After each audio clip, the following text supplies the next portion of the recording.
اس ماہ کی سب رونقیں ہے آیت قرآن کی، آؤ ہم سمیٹ لیں یہ رحمت رمضان کی۔ بسم اللہ الرحمن الرحیم، الحمدللہ رب العالمین والعاقبۃ للمتقین والصلاۃ والسلام علی رسولہ الکریم۔ ناظرین محترم، آج ہماری 24ویں تراویح ہے، اور 24ویں تراویح میں سب سے پہلے سورہ قاف کا ہم ذکر کریں گے۔ یہ مکی صورت ہے۔ حضور صلی اللہ علیہ وسلم جمعہ کے خطبے میں اور فجر کی اور عیدین کی نمازوں میں اکثر یہ صورت یا اس کے بعض حصے تلاوت کیا کرتے تھے، اور صحابہ کی اکثریت نے اس صورت کو سن کر جو ہے وہ یاد کر لیا تھا۔ سورہ قاف کی جو اندر جو چیزیں ذکر کی گئی ہیں، اس میں اللہ تعالیٰ نے قیامت کا بیان فرمایا ہے کہ مرنے کے بعد دوبارہ زندہ کیا جائے گا، کہ جب کفار یہ کہتے تھے کہ ایذا متنا وکننا ترابا ذالک رجع بعید، کہ جب ہم مٹی میں مل جائیں گے مر کر، تو یہ تو واپس ہمارا لوٹایا جانا یہ تو بہت ہی مشکل ہے، مطلب اس طریقے سے تو ہم نہیں لوٹائے جا سکتے۔ تو اللہ تعالیٰ نے ان کا تذکرہ فرمایا ہے۔ اسی طریقے سے اللہ تعالیٰ نے قوم نوح اور اصحاب الرس اور سمود اور عاد اور فرعون اور اخوان لوط کی تکذیب کا بھی بیان فرمایا ہے۔ اصحاب الرس مطلب وہ پانی والے، جن کے پانی والوں سے مراد وہ لوگ جو کہ حضرت صالح علیہ السلام کی امت سے تھے، ان کا بھی تذکرہ یہاں پر فرمایا ہے۔ فرمایا کہ کذبت قبلہم قوم نوح و اصحاب الرس و سمود، اور پھر جہنم کی کشادگی کا بیان فرمایا ہے اور جنت کی قربت کا تذکرہ فرمایا ہے۔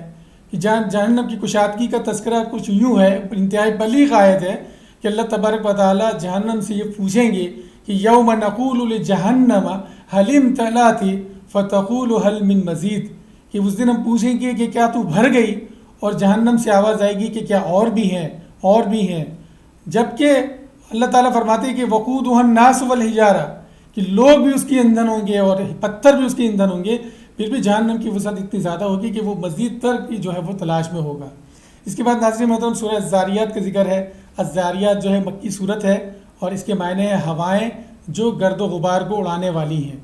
سورہ الذاریات کی ابتدائی آیات جو ہے وہ کچھ یوں ہے کہ اللہ تعالیٰ فرماتے ہیں کہ حساب کتاب تو ہو کر رہے گا، اور اس میں اس سے کوئی مفر بھی ممکن نہیں۔ فرماتے ہیں کہ انما توعدون لصادق وان الدین لواقع، کہ یہ جو تم سے وعدہ کیا گیا وہ سچ ہو کر رہے گا، اور قیامت کا دن جزا و سزا کا دن واقع ہو کر رہے گا۔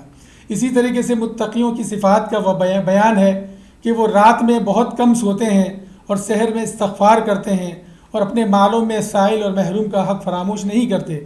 وبالاسحار هم يستغفرون وفي اموالهم حق للسائل والمحروم۔ اسی طریقے سے آگے حضرت ابراہیم علیہ السلام کے مہمانوں کی ضیافت کا تذکرہ ہے۔ وہ جو دو فرشتے آئے تھے آپ ابراہیم علیہ السلام کی طرف، حضرت لوط علیہ السلام کی طرف، حالانکہ وہ بھیجے گئے تھے لیکن تھوڑی دیر انہوں نے وہاں پر قیام کیا تھا۔ ناظرین محترم، اس کے بعد 27واں پارہ ہے، اس میں سورہ الذاریات کا بقیہ حصہ ہے، اور فرعون اس کے اہلکاروں کے دریا میں ڈبوئے جانے کا ذکر کیا گیا ہے۔ اس کے بعد سورہ طور ہے۔ سورہ طور مکی صورت ہے۔ سورت کی ابتدا جو ہے وہ طور سے ہوئی ہے، وَالطُّورِ وَكِتَابٍ مَسْطُورٍ کہہ کر۔ اس میں قیامت کا بیان ہے، جنتی جنت میں کس طرح گھومیں گے اور ان کا اعتراف کیسا ہوگا، اس کا یہاں پر تذکرہ کیا گیا ہے۔ نبی کریم صلی اللہ علیہ وسلم کو اہل مکہ نے کیا کیا کہہ کر اذیتوں کا شکار کیا، اس کی جانب بھی جو ہے وہ اشارہ کیا گیا ہے۔ اسی طریقے سے ناظرین محترم سورہ النجم جو ہے وہ مکی صورت ہے، اور پہلی ہی آیت میں لفظ نجم آیا ہے، والنجم اذا ہوا۔ اس میں بھی کئی باتیں ذکر کی گئی ہیں۔ نبی کریم صلی اللہ علیہ وسلم نے جبرائیل علیہ السلام کو 2 مرتبہ اپنی اصل حالت میں دیکھا، ایک تو ابتدائی نبوت کے وقت جب وہ پہلی وحی لے کر آئے تھے، اور دوسرا معراج کے موقع پر جب وہ سدرۃ المنتہا پر پہنچے تھے۔ سدرۃ المنتہا محدثین فرماتے ہیں کہ وہ ایک بیری کا جو ہے وہ درخت ہے، لیکن یہ بھی فرمایا کہ بیری کا درخت عام دنیا کی درختوں کی طرح نہیں، بلکہ اس کی ہو سکتا ہے کوئی حیت کوئی دوسرے قسم کی ہو۔ پھر قاب قوسین کا تذکرہ ہے۔ اسی طریقے سے جنت المأویٰ اور اللہ تعالیٰ کی بڑی بڑی نشانیوں کا تذکرہ کیا گیا ہے۔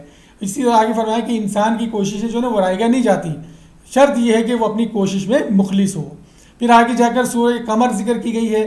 سورہ القمر جو ہے وہ مکی صورت ہے، اور پہلی آیت میں شق قمر کا تذکرہ کیا گیا ہے۔ سورہ قمر میں کئی باتیں ہیں۔ چاند کے 2 ٹکڑے ہونے کا تذکرہ کیا گیا ہے، جو کہ آپ صلی اللہ علیہ وسلم کی نبوت کی نشانیوں میں سے ایک بڑی نشانی تھی، اور ایک بہت بڑا معجزہ تھا کہ باقاعدہ لوگوں نے چاند کو 2 ٹکڑوں میں تقسیم ہوتے دیکھا لمحے بھر کے لیے۔ اسی طریقے سے پورا قرآن مجید انسانوں کے لیے نصیحت ہے، اسی لیے اسے بہت آسان بنا دیا گیا ہے تاکہ ہر شخص سمجھ کر اپنی زندگی میں نافذ کر سکے، اس کا تذکرہ کیا گیا ہے۔ اسی طریقے سے آگے جا کر مختلف قوموں کی دنیا میں عذاب میں مبتلا ہونے اور آخرت کے دن پریشانیوں میں گھرنے کا بیان کیا گیا ہے۔ آگے جا کر سورہ رحمان ہے، سورہ رحمان جو ہے وہ مدنی صورت ہے۔ فَبِأَيِّ آلَاءِ رَبِّكُمَا تُكَذِّبَانِ جو ہے یہ ایک ایسی آیت ہے جو سورت میں 31 مرتبہ آئی ہے۔ سورہ رحمان میں اللہ تعالیٰ نے قیامت کے دن حساب و کتاب کے لیے ترازو قائم کرنے کا بیان فرمایا ہے۔ اسی طریقے سے اللہ تبارک و تعالیٰ نے انسانوں کو دنیا میں بے شمار نعمتیں دی ہیں، اچھے لوگوں کو آخرت میں مختلف نعمتوں سے نوازے کا ان کا تذکرہ جو ہے وہ بار بار کیا ہے، اور یہ سوال کیا ہے کہ اے انسانوں اور جنوں تم سب رب کی کن کن نعمتوں کا انکار کرو گے۔ اور فرماتے حدیث میں آتا ہے کہ سورت کو سن کر جنوں کا یہ جواب آیا تھا کہ لا بشیء من نعمت ولا نکذب، کہ یا باری تعالیٰ ہم تمہاری کسی بھی نعمت کا کی تکذیب نہیں کرتے۔ اور آگے جا کر اللہ تعالیٰ نے ناشکری سے باز آنے کی تلقین بھی کی ہے، اور اس صورت کے اندر عدل و انصاف کرنے کا بھی حکم دیا ہے۔ تو یہ آج کی ہماری جو ہے وہ 24ویں تراویح کا خلاصہ تھا جو میں نے آپ کے سامنے رکھا۔ دعا ہے کہ اللہ تبارک و تعالیٰ سننے سنانے کے بعد اس کے اوپر عمل کرنے کی قوت اور توفیق عطا فرمائے۔ وآخر دعوانا الحمدللہ رب العالمین۔ چمک اٹھا ہے یہ جہاں ہے عصمت رحمان کی، آؤ ہم سمیٹ لیں یہ رحمت رمضان کی۔